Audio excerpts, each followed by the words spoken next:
Bonsoir à tous, bienvenue, nous sommes le jeudi 22 septembre. Aujourd'hui, le pape a reçu les membres du Conseil italien de l'Ordre des journalistes.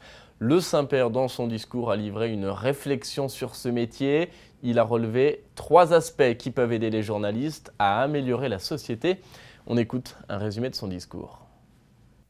Comment les journalistes peuvent-ils améliorer notre société? 3 éléments, selon le pape François, permettent de répondre à cette question. D'abord, il faut aimer la vérité, ce qui ne signifie pas simplement l'affirmer, mais aussi la vivre. Le pape souhaite en effet une cohérence entre la vie, le travail et les paroles utilisées par les journalistes. Le Saint-Père les invite ainsi à se demander s'ils sont honnêtes avec eux-mêmes et avec les autres. Deuxième élément, être professionnel. Au-delà de la déontologie, cela signifie pour le pape ne pas soumettre son professionnalisme aux intérêts des uns et des autres, qu'ils soient politiques ou économiques. Enfin, le journaliste doit respecter la dignité de chacun, car derrière les faits, il y a des hommes et des émotions, et si les journaux se jettent, la calomnie, quant à elle, perdure. La critique est légitime, mais elle doit toujours être respectueuse de l'autre. Les journalistes ne peuvent pas devenir une arme de destruction des personnes, mais au contraire, conclut le pape, ils doivent être des instruments de construction du bien commun.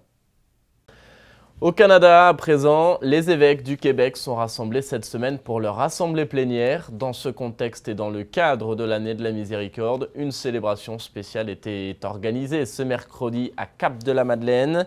Les évêques ont d'abord franchi la porte sainte de la basilique Notre-Dame du Cap, puis ils ont participé à la messe avec les fidèles du diocèse de Trois-Rivières. Notre journaliste Francis Denis était sur place, regardez.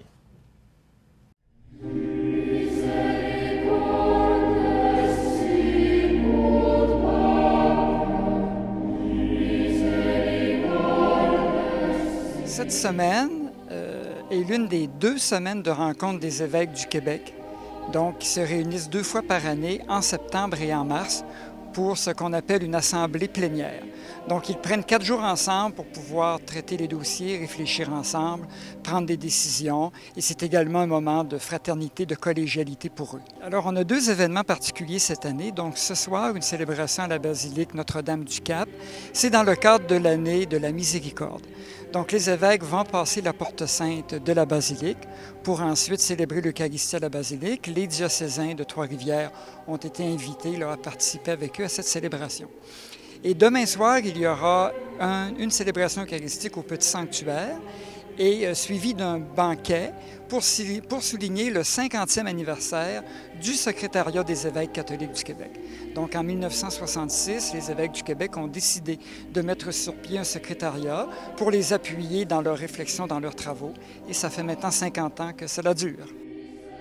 C'est pour moi une grande joie toujours que d'accueillir les évêques du Québec qui se rencontrent 2 fois par année ici à Trois-Rivières, à la Madone, tout près ici du sanctuaire et de la basilique Notre-Dame du Cap.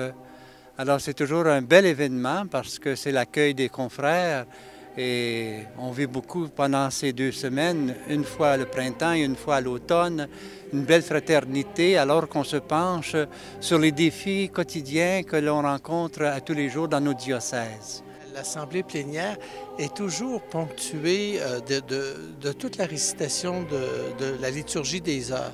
On prie le matin, le milieu du jour et aussi le soir ensemble. Alors c'est une belle coutume et bien sûr qu'on a la messe quotidienne. Et on tient à venir au Cap de la Madeleine parce qu'on est bien accueillis par les Pères Oblats et à cause de ce sanctuaire marial.